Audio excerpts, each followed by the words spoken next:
జీహెచ్ఎంసీలో 20 మున్సిపాలిటీల విలీనం నేపథ్యంలో కొందరు మున్సిపల్ అధికారులు అక్రమాలకు తెరతీశారు.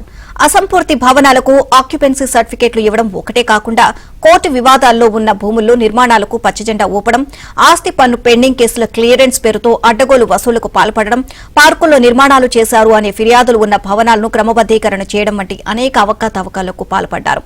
విలీనానికి వారం రోజుల వ్యవధిలోనే పెద్ద ఎత్తున అక్రమ అనుమతులు జారీ చేసి కోర్టులు దండుకున్నారు అనే ఆరోపణలు ఉన్నాయి. వీటిపై కొందరు ఏసీపీకి, విజిలెన్స్ కు ఫిర్యాదు చేయడంతో విచారణకు రంగం సిద్దమైంది.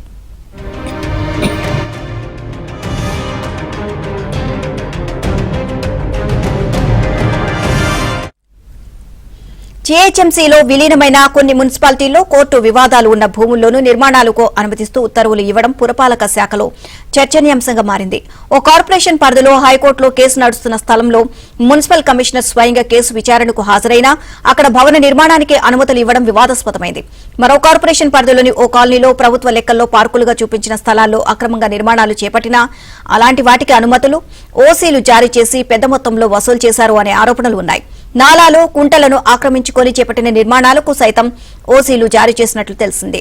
ఓ కార్పొరేషన్ పరిధిలో జరిగిన బడా నిర్మాణాల్లో కొన్ని పత్రాలను ఫోర్జరీ చేసి కాంట్రాక్టర్లకు మేలు చేసి క్విడ్ ప్రోకో పద్దతిలో పెద్ద మొత్తంలో నగదు లావాదేవీలు జరిపినట్లు సమాచారం.